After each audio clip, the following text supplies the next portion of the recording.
Okay, everyone. I want to just talk briefly about rocks. These are kind of my go-to colors for rocks: storm dust, dark mink, burnt umber. And I'm just going to kind of go over what I've already done here. The tops are just a very light coating of storm dust.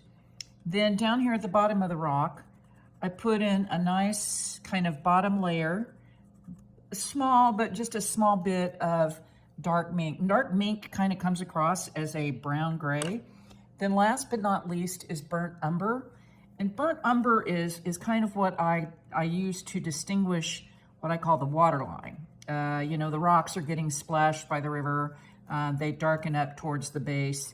And I come in here and just put an extra little bit of the burnt umber to just kind of make that whole bottom edge blend in to a certain degree with the water. Now, people have asked me how come I don't use grays.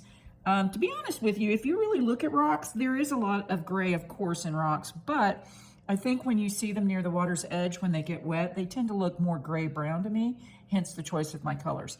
Now, here's what I want. I want to keep the lightness, and I want to make sure that the rock doesn't become muddy. So all I'm going to do is I'm going to put my fabric medium here on top with kind of a circular scrubbing motion, start working my way down into the darker areas. I'm going to get a little bit more fabric medium and do the same over here, making very sure that I don't get too much of my darker brown, burnt umber / dark mink up into that gray area. I do want to leave the top of the rock looking lighter than the rest. Now you can bring it up slightly and even just a slight overcoat, but notice by doing that, I still maintain the light edge of the rock and then closer to the bottom, a darker edge. Now I'm gonna come back in with burnt umber here real quick, put a little bit more down here because I feel like it's more in the shadow.